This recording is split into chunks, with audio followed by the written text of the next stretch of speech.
Sir మీరు బ్రహ్మానందం గారికి ఏమవుతారండి? బ్రహ్మానందం గారికి అన్నయ్య అవుతాను నేను. తోడబుట్టిన అన్నయ్య గారు. తోడబుట్టు సొంత తమ్ముడు, నా 5వ వాడు అనమాట.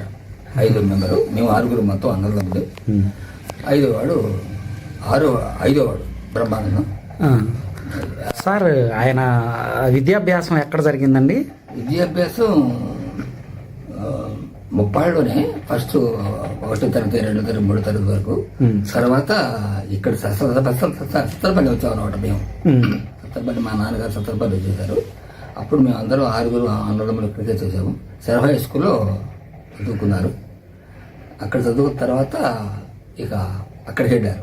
ఇది అత్తిలి వెళ్ళేసి అత్తిల్లో అక్కడ బాగా ఎక్కువగా అక్కడ చదువుకోవడం జరిగింది. ఇప్పుడు మీ నాన్నగారు ప్రొఫెషన్ ఏంది సార్? అంటే ఆయన వృత్తిరీత్యా ఏం చేసేవారు? మా నాన్నగారు కార్పెంటర్. అదంటే ఊళ్ళో ఇదివరకు అరకల పని చేస్తారు. అవును సార్, అవునవును. అరకల పని చేసేవాళ్ళు చేసేవాళ్ళు. మాకు దాదాపు మా నాన్నగారికి దాదాపు అంటే అత్తిలి బ్రహ్మానందం గారు వెళ్ళారు అంటున్నారు కదా, బ్రహ్మానందం గారి ఉద్యోగరీత్యా వెళ్ళారా, తండ్రి గారి పని మీద వెళ్ళారా? అసలు చెప్పాలంటే మరి కంప్లీట్ గా చెప్పాలంటే చెప్పేస్తా. ఎందుకంటే చెప్పండి సార్. అది ఆయన పుట్టడం కూడా మహా గొప్ప విశేషం అనమాట. బ్రహ్మానందం గారు పుట్టడం కూడా సార్ విచిత్రం. సార్ ఆయన పుట్టుక దగ్గర నుంచి మీకు తెలిసిన ప్రతి విషయం చెప్పండి. ఆయన పుట్టడం అంటే ముప్పాళ్ళండి మా దేశంలో. మా నాన్నగారు నాగలింగాచారి గారు, మా అమ్మ గారి పేరు లక్ష్మీ నరసమ్మ. మేము మా అక్కయ్య గారు పెద్ద అందరి కాడికి లక్ష్మీకాంతమ్మ గారు, తర్వాత మాకు మన పెద్దయ్య గారు సుభాచారి గారు, తర్వాత లక్ష్మాచారి గారు, తర్వాత నేను, అలాగా హరికృష్ణ అని ఒక ఆయన, 5 ఆయన బ్రహ్మానందం, 6 ఆయన పూర్ణ. ఈ విధంగా ఇక్కడ రావడం జరిగింది. సరే, ఆయన పుట్టడం అంటే చెప్తాను. ఆయన కూడా ముందు చెప్తాను. చెప్పండి సార్. ఆయన మా నాన్నగారు మహా గొప్ప నటుడు సార్. నటుడు చక్కగా పాడతారు. ఆయన పాడతాడు. చలి భలే బాగా మామూలుగా పాడాడు అనమాట. అంతా పాడతాడు. ఆయన పాడేటప్పుడు మా శ్రీయుత అక్కడ పట్టక పని చేసేది. అందరూ కూడా ఆయన స్నేహంగా ఉంటారు అనమాట. సాయిబులు అందరూ మాకు ఈ కులాలు మతాలు ఏమి లేదు, అందరం ఒకటిగానే పిలుస్తాడు అనమాట. మా నాన్నగారికి బాగా పాడతాడు కదా. మా దగ్గర పనిచేసే అతను నాసర్ అనే ఒక ఆయన ఉన్నాడు. ఆ నాసర్ మహా ఆశగాడు అనమాట. ఆ ఇద్దరు కలిసి మా అమ్మగారు ఈ బ్రహ్మానందాన్ని కడుపుతోంది. 5వ కాదు అనమాట. అంటే తర్వాత మేము పుట్టాము 10 సంగతి అనుకోండి. మా పెద్దయ్య గారు పుట్టాడు, అర్థం చేశారు. ఈ మా బ్రహ్మానందం కడుపులో ఉన్నప్పుడు మా నాన్న నాటకాలు పిచ్చి కూడా ఉందన్నమాట. మహాపిచ్చి నాటకాలు పిచ్చి మా నాన్నగారికి. అప్పుడు అక్కడ ఎట్లా పదారా మా నాజరాన్ని అడిగితే, పదా నేను చేసుకొస్తానని చెప్పేసి అక్కడ బజార్లో, మాకు తెలిసిన బజార్లోనే జున్ను అని ఒక అతను ఉన్నాడు, సాయిబు, జున్ను సాయిబు. వాళ్ళ నర్సాపేట సత్తరపల్లి గుర్రబండి వేస్తాడు అనమాట. ఆ గుర్రబండి బయట కట్టేసి లోన పడుకుంటారు వాళ్ళు. ఈ నాటకం వెళ్ళటానికి మా నాన్నగారు అందులో హరిచంద్ర నాటకాల్లో నక్షత్రుడు వేశాడు అనమాట. ఆ నక్షత్రుడు లేకపోయేటప్పటికి టైం కాబట్టి అక్కడ గోల పెడుతున్నాను అనమాట. ఈ నాజర్ ఏం చేశాడంటే గుర్రబండి కట్టుకుని పోదామండి. అందుకే అప్పుడు పొలాలు డొక్కలు కదా. అవును సార్, అవును. బండి వేసుకుని వెళ్ళిపోయారు. బండి వేసుకుని సగలేకపోయిన తర్వాత ఒక గొంతులో పడిపోయింది. గొంతులో పడిపోయేటప్పటికి అంటే నాకు తెలిసిన వాడు కొంతమంది చెప్పిన మాటలు ఇవన్నీ. అవునండి. నిజంగా కూడా మా నాన్నగారు కూడా చెప్పారు. తర్వాత మా అమ్మ చెడుతుంటే అప్పుడు చెప్పాడు అనమాట ఇవన్నీ. సరే చెప్పి గొడ్డు తీసుకొని పోయేటప్పటికి దాదాపు 12 గంట అయింది. అప్పుడు లైట్లు పిస్ట్ బ్యాట్స్ లైట్స్ కదా, పెట్రోల్ బాక్స్ కదా, ఆ లైట్లు వెళ్తుందా, నాగరికాచారి గారు వచ్చారు, నాగరికాచారి గారు వచ్చారు, నక్షత్రం వచ్చారు పెట్టారు. అదే ఎమ్మటే రంగులు చేశారు. అప్పుడు ఆ నక్షత్రుడు వేసినప్పుడు హరిశ్చంద్రుడు బాధలు పెట్టాలి కదా. ఆ బాధలు పెట్టే టైంలో ఈ నక్షత్రుడికి పెట్టే బాధలో ఈ నక్షత్రుడు పొట్టబాతురాడు. ఏంటి ఇది అంటే అంతటి గొప్పగా చేసేవాడు అనమాట మా నాన్నగారు. సరే అయిపోయింది. చేసిన తర్వాత మా అమ్మగారికి 9 వేల కరెక్ట్ గా అప్పుడు వదిలిపెట్టేసి చెప్పకుండా వెళ్ళిపోయారు కదా. 4కి 5కి ఇంటికి వచ్చారు. ఇంటికి వచ్చేటప్పుడు మా అమ్మగారు ప్రసవం కావడానికి ఇదిగా ఉంది. అంతలో మా ఇంటి పక్కనే షావుకారులు ఉన్నారు, శాషమ్మ, లక్ష్మీపతి గారని. ఆ లక్ష్మీపతి గారికి పిల్లలు లేరు. మామూలుగా మా పిల్లలు మేమంటే మహా ఇష్టం. మా ఇంటికి ఎదురుగా కామెంట్ గారు కొట్టు అనమాట. మా లక్ష్మీ ఏందమ్మా ఇది ఎట్ట ఒక నాగలంగా సరే ఎక్కడ పోయిండు ఏంది అని అడిగితే అప్పుడు ఏమన్నా ఎక్కడ పోయాడు పినా అని చెప్పారు అంట. అనేటప్పటికి సరే ఎట్టలు కానీ అమ్మాయి నిప్పులు వస్తుంది కట్టుగా అమ్మ ఎట్లా అమ్మ ఒక్కడిని అయిపోయాను ఒక్కదాన్ని అయిపోయాను అని చెప్పి ఏడిసిందంట. ఏడిసేటప్పటికి నేనున్నానమ్మా నీకేందుకు బాధ లేదు లక్ష్మమ్మా మేము భయపడపాకు అంతరా అంటే కాన్పోయిపోయింది. ఇంత తలకాయ పెట్టుకుని పెట్టాడు అనమాట. మీరు చూసారు వాడు తలకాయ కొట్టి తలవడు ఈయనమ్మా ఇదో ఎత్తు పుట్టాడు అని చెప్పి అప్పుడు మా అమ్మ ఎంతమంది కన్నా కూడా వాళ్ళు అప్పట్లో వాళ్ళు అంత పవర్ఫుల్ గా ఉండేవాళ్ళు. ప్రసవైంది బ్రహ్మానందాన్ని కన్నది అంటే పేరు పెట్టలేదు. ఇక ఏమంటే మా అమ్మ 2వ రోజు పొలం వెళ్ళిపోయింది. 3వ రోజు 4వ రోజుకి అడుగు బాగా తేజస్సుగా అదొక అంటే వాళ్ళు అంటే మనకు తెలియదు కదా. ఇప్పుడు అనుకుంటే అర్థమవుతుంది. అంటే గొప్పవాళ్ళు ఇలా పుడతారు కదా వాళ్ళ పుట్టుకలోనే ఒక విచిత్రం భావన. ఇప్పుడు ప్రత్యేకత నాకు కూడా ఇప్పుడు 70 ఏళ్ళు నాకు 75 ఏళ్ళు అయినా సరే వాళ్ళ గురించి చెప్పుకోవాలంటే అది ఒక ఆనందం అన్నమాట. అవును సార్ అవును. వాడు ఇక్కడికి వచ్చిన తర్వాత సరే అయిపోయింది పుట్టాడు. ఆమె చిత్రంగా చెప్పడం శాషమ్మ కావట్లో ఏందమ్మా ఎంత తలకాయ పుట్టింది నీరు ఎట్లా చూడమ్మా ఎట్ట పుడతాడు ఎట్ట తిరుగుతాడు స్కూల్కి వెళ్ళాడు. మాకు మాలబడి ఉండేది. మాకు అక్కడ అందరు వాళ్ళు క్రిస్టియన్స్ కమ్మూరే అయినా కూడా క్రిస్టియన్స్ మతం తీసుకొని వాళ్ళు కన్వర్టెడ్ క్రిస్టియన్స్ అని చేస్తే అప్పుడు ఇవన్నీ అనుకునే కాదులే అట్లా అనుకునేవాళ్ళు. అక్కడ చేరిన తర్వాత అక్కడ అయిపోయింది. అంతలోకి మా నాన్నగారికి పిల్లలు ఎక్కువైపోయారు. సంపాదన చాలక సత్తరపల్లి వచ్చేసాం. సత్తరపల్లి చేసేస్తే ఇక అప్పుడు సత్తరపల్లిలో ఇక ఎట్లా ఎవరి పిల్లలు ఏంటి అని చెప్పి ఎవరు నేను కూడా పరిగిపోవటం మా అన్నయ్య గారు పరిగిపోవటం ఏదో కడుపు అది పేదతనం కదా. అవును సార్ డబ్బులు కావాలి కదా. అవునవును చాలా బాధపడ్డాను. మా నాన్నగారు చాలా కట్టబోని నరసింహారని భవిష్యత్ రావణం గారని వీళ్ళంతా పెద్ద ఊళ్ళో పెద్ద పెద్ద వాళ్ళంతా ఉన్నారు. వాళ్ళ దగ్గర పనిచేస్తూ నేను మా పెద్దన్నయ్య మా చిన్నయ్య లారీకి వెళ్ళేవాడు. ఇలా చేస్తూ కొంత జీవనాధారం చేస్తూ వచ్చాము. తర్వాత పిల్లల్ని ఎవరో చదువుతారా మరి ఇట్లా మా పెద్దన్నయ్య సలహా ఇస్తాడు అనమాట. అందరూ కూడా ఈ పని కానీ ఆ పని కానీ పోతే ఎట్లాగా ఇప్పుడు ఇందులో ఒకటి చదువుకుంటే బాగుంటుంది మా నాన్నగారు చేసేస్తే అప్పుడు బ్రహ్మానందం కాస్త వాడు తలకాయ దువ్వుకోవడం ఇవన్నీ అది ఒక అప్పటి నుంచే ఉన్నాయి. అప్పటి నుంచి తలకాడి నుంచే ఒక పద్ధతి. ఇద్దరు డబ్బులు కావాలన్నా కూడా డబ్బులు ఇవ్వకపోవడం పిసరక్తంగా ఉండటం. అప్పుడు హై స్కూల్లో సెలవు హై స్కూల్లో పోయినప్పుడు ఏకపాత్ర చేస్తూ ఉండేవాడు. ఏకపాత్రలు మరి ముద్దబ్బాయి అని మరి ఏదో ఏం చేస్తూ ఉండేవాడు. చాలా హాస్యంగా చేసేవాడు. అప్పుడు మెచ్చుకొని అక్కడ మాకు మా పేరు ఏంటంటే వెంకటేశ్వర గారు ఉన్నారు. స్వర్ణం వెంకటేశ్వర గారు అని ఒక ఆయన ఉన్నాడు. ఆయన తీసుకెళ్ళి అక్కడ పేరు ఏదో ఉందండి మాస్టర్ టీచర్ గారు ఉంటుంది హై స్కూల్లోనే ఆ ఇంట్లో చేశారు. అంటే మాకు అప్పుడు 6 అంటే మా నాన్నగారు అంతా తీసుకుపడుతుండేవాడు అనమాట పాపం. అవునండి. ఆ సమయంలో ఆయన అక్కడ పోయాడు. Okay sir. టీచర్ గారి దగ్గరికి యోగేశ్వరం గారు అని ఆమె దగ్గరికి తీసుకెళ్తే ఆమె అక్కడ చదువుకుంటూ చేస్తారు. ఆ తర్వాత ఇక తిన్నంగా వాళ్ళ అన్నయ్య గారు అది అత్తిలి యోగేశ్వరమ్మ గారు అన్నయ్య గారు ఎవరో అనుకుంటారు అక్కడికి వెళ్ళారు. అక్కడ పంపించేశారు అనమాట. చదువుకునే వాళ్ళకి మాస్టర్లకు కానీ పిల్లలు తండ్రికి కానీ ఇష్టం కదా. బాగా చదువుకుంటున్నాడు అని చెప్పేసి మా నాన్న కూడా ఎక్కడ పెట్టే బాగుంటుంది అని చెప్పేసి ఈ యోగేశ్వరమ్మ టీచర్ గారు కూడా తీసుకెళ్ళింది. వాళ్ళ నాన్న అక్కడ పంపించింది వాళ్ళ అన్నయ్య గారి దగ్గరికి. అత్తిలి పంపిస్తే అప్పుడు వెళ్ళాడు. వెళ్ళేసి బిఏ చదివాడు. అదే తర్వాత అప్పుడు కూడా ఈ మా అంటే విషయం ఇప్పుడు తెలిసి చెప్పకూడదే కాదు. అమ్మాయి అక్కడ ప్రేమించి పెళ్లి చేసుకున్నాడు. నేను కూడా వెళ్ళాను పెళ్లికి. మా అన్నయ్య నేను వెళ్ళాం. తెనాలి పెళ్లి తెనాలి జరిగింది. ఇప్పుడు మన బ్రహ్మానందం గారి మిస్సెస్ గారిది ఆ ఏరియా సార్? ఏలూరు అనుకుంటా, ఏలూరు ఏదో అంటారు, ఏలూరు అనుకుంటా. విజయవాడ దగ్గర ఏలూరేగా ఏది అక్కడ ఆమె కూడా చదువుకుంటూ ఉంది తెనాలి దగ్గర. ఇక ఆమె పెళ్లి చేసుకుని అక్కడ ఉండిపోయారు. ఆ తర్వాత ఉద్యోగం వెళ్తే అక్కడికి వెళ్ళాడు.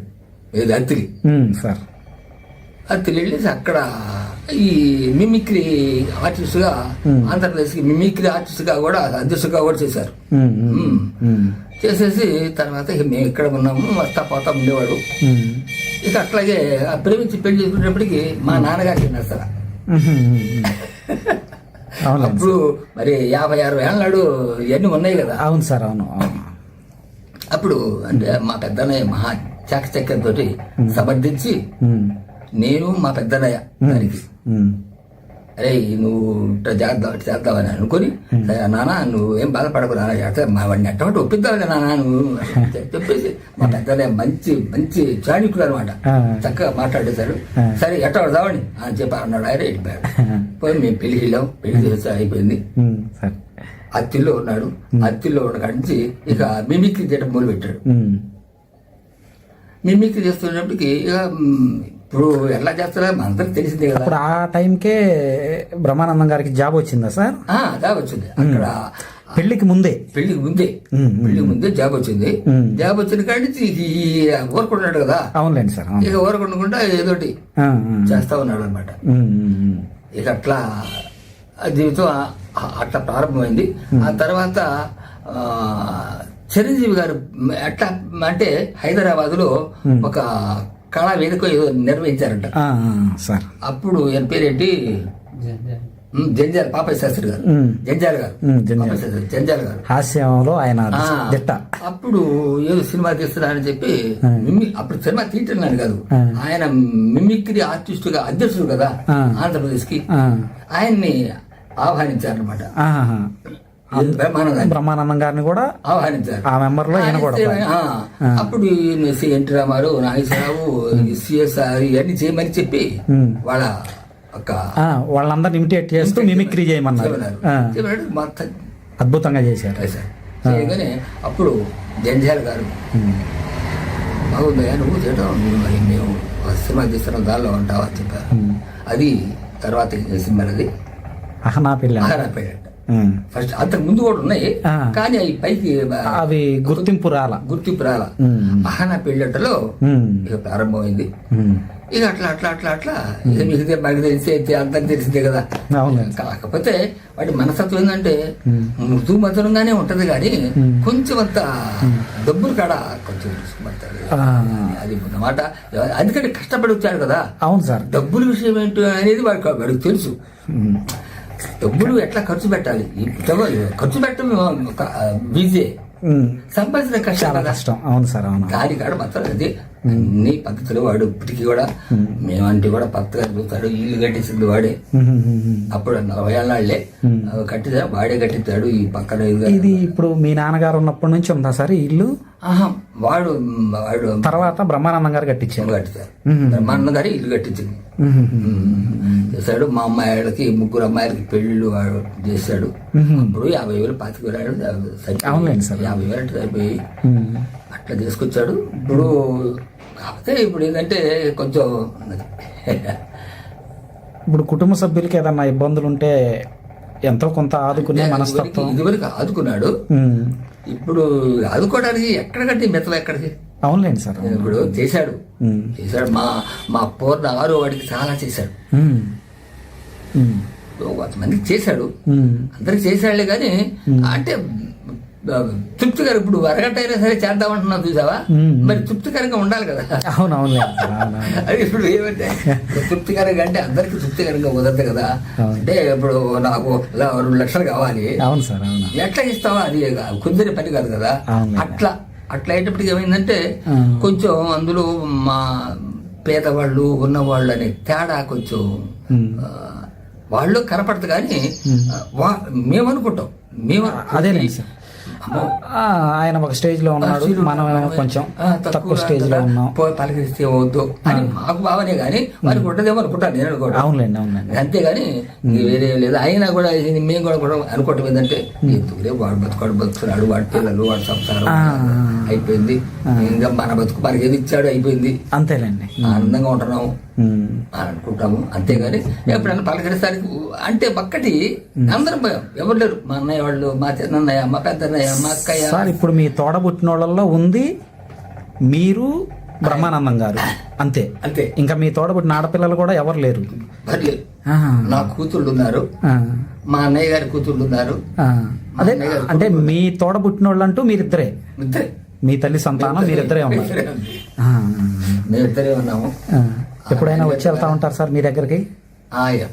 అంటే తక్కువ, ఎప్పుడు వస్తాడు కానీ నేను కూడా, ఎందుకంటే ఒకటే విషయం నేను చెప్తూనే, ఎందుకంటే ఒకసారి 2 సార్లు గొప్పవాడు పలకరిస్తే చిన్నవాడికి కాస్త చదువుగా ఉంటుంది, మాట్లాడడానికి బాగుంటుంది, ధైర్యం ఉంటుంది. ఆ ధైర్యం లేదు బాబు. అదేలేండి సార్, అదేలేండి. మనకు మనంగా వెళ్తే ఎలా ఉంటది, ఎలాగుంటదో అనే ఒక భయం అంతే తప్ప వేరేం లేదు. వాడు అంటాడని కూడా కాదు, కానీ మేము మనకే ఆ ఫీలింగ్ అనమాట.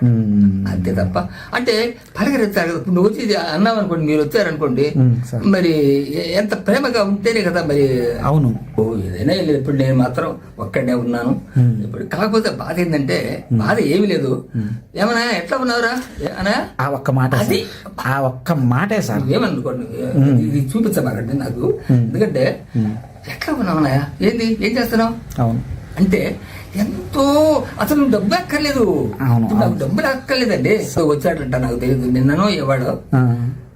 ఇప్పుడు నాకు బాధేసింది, నేనేం నడవలేను, పెట్టలేను. అవునండి సార్, నడవగలుగుతాను అనుకోండి చిన్నగా. ఎక్కడుంటాడు, ఏమిటో, అది ఎట్లా పోవాలో ఏమిటి, అంతమంది జనాల్లో ఎత్తుక్కొని వెళ్ళాలి. వాడు రాకపోయినా రావడానికి వీలుపడదు, నా ఇళ్ళని బాధపడతారు, సమస్య. అవును, ఆయన ఇక్కడ దిగాడంటే అసలు ఈ రోడ్డు పట్టదు. లేదు, వచ్చాడు కానా, నువ్వు వచ్చి నువ్వు ఇది కూడా కాదు, హైదరాబాద్ నన్ను తీసుకొని రానా, నువ్వు ఒకసారి చూడాలని అని అంటే. అవును సార్, అది చాలు, ఇంకేమి లేదు. ఇప్పుడు అమ్మాయి దండం పెడతారు హాయిగా. నేను బ్రహ్మంగారి గుడిలో ఉంటాను, బ్రహ్మంగారి గుడిలో పూజారి చేస్తుంటాను. మరి పావులపేట వస్తే లేకపోతే లేదు. నాకు మాత్రం ఆ స్వామి నాకు చక్కగా చూస్తున్నాడు. రెండోది ఏంటంటే పలకరింపు, అది ఎందుకంటే ఎప్పుడు ఏమవుతుందో ఎవరికి తెలియదు కదా. నేను ఇదివరకు 10 ఏళ్ళ నాడు వాడు పోయి దాదాపు 30 ఏళ్ళు 40 ఏళ్ళు అవుతుంది. నేను అప్పట్లో మేము కూడా పాటలు పాడతాను, నేను కూడా నాటకాలు వేస్తాను. నేను ఆశపడ్డా, అది కూడా చేయబడ్డది బాధ. ఇప్పుడు ఏం చేయగలను? అప్పుడు హైదరాబాద్ ఉండైనా సరే, ఇంట్లో ఉండైనా సరే, ఇంట్లో రోజు షూటింగ్ కలవు కదా. అవును, రోజు ఎవరో ఒకళ్ళు వచ్చి మాట్లాడరు కదా. అవును, దొడ్లోకి పోయినప్పుడైనా సరే, కనీసం దొడ్లో పోయినప్పుడు స్నానం చేసేప్పుడు ఫోన్ తీసుకొని, అన్నయ్య ఎట్లా, అరే అన్నయ్య శ్రీనివాస అన్నయ్య ఎట్టున్నావురా, ఎట్టున్నావు ఏంది, ఏం చేస్తున్నావు, బ్రహ్మంగారు పాల డబ్బులు వస్తున్నాయా, మరి నీకు తిట్టడానికి అన్ని ఏమైనా ఉన్నాయా, సింపుల్. అంతే సార్. సార్ మీ పేరు ఏంది సార్? ఎక్కంటి వెంకటేశ్వర రెడ్డి గారు. సార్ మీకు హీరో బ్రహ్మానందం గారితో పరిచయం లేదు కానీ సార్ ఆయన మా ఊళ్ళో జన్మించాడు. సార్ జన్మించి ఆయన వాళ్ళ అన్నదమ్ములు 6 తోడబుట్టినోళ్ళు 2 అక్కల చెల్లెళ్ళు, రామలక్ష్మ, ఇంకో పేరు ఏదో ఉంది. వాళ్ళ అన్నదమ్ములు 6 అయితే చాలా పెద్ద కుటుంబం. ఆ రోజుల్లో ఆయన చదువుకొని, ఆయన మాస్టారు కోటు కోటయ్య గారు, కోటు పూర్ణయ్య గారు వాళ్ళ క్లాస్మేటు. వాళ్ళు ఎంతో చదువుకొని ఆయన కాడికి వచ్చినప్పుడల్లా పూర్ణయ్య డాక్టర్ గారిని కలిసిపోతాడు. ఆయన బాగా 5-6 ఉన్న కుటుంబంలో జన్మించాడు. వాళ్ళ వరుసన బ్రాహ్మణి వరుసన 6 ఇళ్ళు ఉన్నాయి వాళ్ళవి. ఇక్కడనే జన్మించారు వాళ్ళ నాన్నోళ్ళు, వాళ్ళ తాతలు అంతా ఇక్కడ జన్మించి, ఆయన ఇక్కడనే జన్మించాడు. జన్మించి ఆయన ఉన్న స్థాయిలో పోయి 30 వచ్చాడు. వచ్చి అప్పుల్లో మిమిక్రీ మాట్లాడేవాడు. మిమిక్రీ బాగా స్పష్టంగా ఉండేది. మా నాన్నగారికి బాగా తెలుసంట. మా నాన్నగారు వాళ్ళు బాగా లెగితే మా నాన్నగారు వాళ్ళ ఇంట్లో ఉండేవాడు. రామలక్ష్మం అని వాళ్ళ అక్కయ్య మాకు బాగా పరిచయం. అత్తయ్య అని మేము ఎప్పుడు కలవరించేవాళ్ళం. వాళ్ళ మేనల్లుళ్ళు 3 ఉన్నారు, 2 మేనగోడళ్ళు. వాళ్ళని మేము బాగా మేము కలిసి ఒక తల్లి పిల్లలాగా ఎంతో ఉన్నతగా వాళ్ళు బాగా ఉండేవాళ్ళం. వాళ్ళు చెబుతుంటే మేము ఎంతో వినేవాళ్ళం. విని ఇలా ముప్పాళ్ళలో ఆయన జన్మించాడు. రామాలయం సెంటర్ వాళ్ళ ఇల్లు ఉంది. వాళ్ళ కుటుంబం అంతా సత్తెనపల్లి చేరారు. సత్తెనపల్లిలో తెరపడిపోయారు. అయినా ఆయన ముప్పాళ్ళ మర్చిపోయాడు. ఆయన నేను పుట్టిన అక్కడికి ఒకసారి నర్సాపేటలో ప్రోగ్రాం జరిగితే ప్రోగ్రాంకి వచ్చాడు. వచ్చేవన్నాడు, నర్సాపేట సందున సత్తెనపల్లి సందు నుండి మా జన్మనిచ్చిన ఊరు, ఆ ఊళ్ళో నేను పుట్టానని అన్నాడు. ఆపేశాడు. ఊరు పేరు చెప్పలేదు. ఊరి పేరు చెప్పలేకపోయాడు. లేదు, మా అమ్మగారు ఉంది కానీ ఆయన ఏదో చాకింటూరు పాలెంలో పుట్టాడని వాళ్ళు ఏదో పొగుడుతులో ఏదో చేసి సన్మానం చేశారు కానీ చాకింటూరు పాలెంలో పుట్ల అలా అమ్మగారు ఊరైతే అయిందో కానీ వాళ్ళ నాన్నోళ్ళు జన్మనిచ్చింది ఇక్కడనే. వాళ్ళ తాతలు ఇక్కడ వచ్చారంట. ఎక్కడో వచ్చి వాళ్ళ తాతోళ్ళు ఇక్కడ వాళ్ళ నాన్నోళ్ళు అందరూ ఆ రోజుల్లో వాళ్ళు 5-6 అయితే చాకింటూరు పాలెం ఒక కుటుంబం పోయింది. వాళ్ళ కుటుంబంలో వాళ్ళు పోయి వాళ్ళు అక్కడ బతికారు, వీళ్ళు ఇక్కడ బతికారు. అప్పుడు ఏంటంటే వ్యవసాయానికి పనిముట్లు చేసేవాళ్ళు కంసాల వాళ్ళు అంటే వాళ్ళు ఇస బ్రాహ్మణుల కిందకు వస్తారు. అవునా? అవునవును. ఆ ఇస బ్రాహ్మణుల కిందకు వచ్చి ఆయన గొప్పలు చదువుకున్నాడు కానీ తర్వాత సత్తెనపల్లి పోయారు. సత్తెనపల్లి నుంచి ఆయన ఏదో రాజమండ్రికి వెళ్ళాడు. పోయి బాగా చదువుకొని ఉన్నత స్థాయిలో పోయాడు. ఉన్నతగా బాగా మాట్లాడి మా ఊళ్ళో అప్పుల్లో ఆయన కుర్రోడే. అప్పుడు మేము పిల్ల వయసులో ఉన్నాం, 15 ఏళ్ళ వయసులో ఉంటే ఆయన మాట్లాడుతుంటే మేము స్టేజీ కట్టి టైర్ల బండి, ఆ బండి మీద కూర్చోబెట్టి మాట్లాడిచ్చారు ఆయన్ని. ఆయన చాలా మంచివాడు. ముప్పాళ్ళకు ఒకసారి ఇచ్చాడు. జనస్వామి గుడికి కూడా ఏదో ఆయన శక్తి ఉన్నది విరాళం ఇచ్చాడు. గుడిని బాగా డెవలప్ చేశారు. బాగా చాకింటూరు పాలెం కూడా మా ఊరు వెళ్ళిపోయారు కానీ అక్కడ పుట్ల జన్మనిచ్చింది ముప్పాళ్ళ మర్చిపోయాడు ఆయన. అంతేగాని సార్ ఊరికి ఏమైనా సహాయం చేశారా? ఊరికి సహాయం చేయలేదయ్యా. మేము అడిగాం. మొన్న ఒకసారి వచ్చాడు. వచ్చి ఏమయ్యా మేము అక్కడ సెంటర్లో కూర్చున్నాం రామాలయం దగ్గర కూర్చుంటే వచ్చి ఒక్కడే వచ్చాడు. వచ్చి మా ఇల్లు ఎక్కడో నాకు అర్థం కాలేదయ్యా, వాళ్ళ బాబాయ్ కొడుకుని ఎవరిని తీసుకొని వచ్చాడు కృష్ణ అని. ఆ కృష్ణని తీసుకొని వస్తే ఆ కృష్ణ మిగిలి ఆర్చన్ స్కూల్ కాడికి పోయాడు. తెలియక వాళ్ళకి తెలీదు. మేమంటే ఊళ్ళో పెద్దలు చెబుతుంటే మేము విన్నాం కాబట్టి అది మర్చిపోకుండా బ్రహ్మానందం గారు వచ్చి మా ఇల్లు ఏదయ్యా అన్నాడు. నన్నే అడిగాడు. అడిగితే ఇదేనండి మీ ఇల్లు, ఈ బారుకు మీ ఇల్లు 5 మీ తాతలయి, మీ తాతల 5 ఇళ్ళు అయితే మీరు లాస్ట్ కి రావలత్తం అత్తయ్యకి ఇచ్చారు. మీ ఆడపిల్లకి, ఆడపిల్ల కూడా అమ్ముకొని సత్తెనపల్లి అన్నయ్య వాళ్ళ కాడికి చేరింది అని నేను చెప్పాను. చేస్తే అంత సంతోషపడి కారు దిగబోయాక జనంతా కుమ్ముకున్నారు. వెళ్ళిపోయాడు. ఎమ్మటి వెళ్ళి కారులో కూర్చొని మళ్ళీ వస్తానయ్యా మన ఊరు వచ్చి మళ్ళీ ఒకసారి అందరిని కలిసిపోతాను అని అన్నాడు. వెళ్ళిపోయాడు. ఇంకంతే ఇంక వచ్చింది లేదాయన. మనం ఇంకా ఆయన చూసి మాట్లాడాం. అది జరిగింది. ముప్పాళ్ళకంటూ ఏం చేయలేదయ్యా. ముప్పాళ్ళకు వచ్చి పాప ఆయన చేయాలనుకున్నాం కానీ చేయలేకపోయి. నేను ఒకటి అడిగా, ఏమయ్యా మన ఊళ్ళో అందరు పైలు పోయారు, గ్రంథాలయం కట్టిస్తే నీ పేరు చెప్పుకొని కుర్రోళ్ళు కూర్చుంటారు, కూర్చొని ఏదో బొక్కులు అయి చదువుకుంటారు. నాకు చదువులేదు. నాగరికత చదువుకున్న పిల్లలు ఎక్కువ ఉన్నారు అని నేను అడిగాను. సరే చూద్దాంలే అని పాపం పీక్కొని వెళ్ళిపోయాడండి. ఉండలేకపోయాడు. ఆయన పరిస్థితులు అదే. గుండె సర్జరీ చేశారట. గుండె సర్జరీ చేస్తే ఆ సర్జరీ వల్ల నేను ఎక్కువగా మాట్లాడరాదు కదయ్యా. నేను మళ్ళీ వచ్చి ఈసారి మళ్ళీ 15 రోజులు వస్తాను. వచ్చి మనందరం కలిసి మన ఊళ్ళో అందరినీ పలకరించిపోతాను, నాకు తెలిసిన వాళ్ళని అని అన్నాడు. ఆయన తెలిసిన వాళ్ళు ఇలా ఎవరు లేదు, పెద్దోళ్ళంతా రాలిపోయారు. ఇక్కడ ఏదైతే మనం దేవాలయం చూస్తున్నామో ఈ దేవాలయ నిర్మాణంలో భాగంగా ఇక్కడ మనం ఏదైతే ఒక షెడ్డును చూస్తున్నామో, రేకుల షెడ్డు, ఈ రేకుల షెడ్డు నిర్మాణానికి బ్రహ్మానందం గారు సాయం చేయడం జరిగింది. ఇక్కడ మనం పేరు కూడా చూస్తూ ఉన్నాం, మినీ ఫంక్షన్ హాల్ అని. ఈ కార్లు ఇవన్నీ నిలిపారు కదా, ఇదే ఆ షెడ్డు. ఇంతవరకు అయితే ఈ దేవాలయానికి నిర్మాణం కోసం సాయం చేయడం జరిగింది. ఈ దేవాలయం మొత్తం కూడా బ్రహ్మానందం గారు నిర్మించింది ఏం కాదు, కేవలం ఆ షెడ్డు మాత్రమే. ఇంట్లోనే కామెడీలు చేస్తూ అలాగా ఆ కుటుంబ సభ్యులందరినీ కూడా ఉల్లాసంగా ఉత్సాహంగా ఉంచేవారు.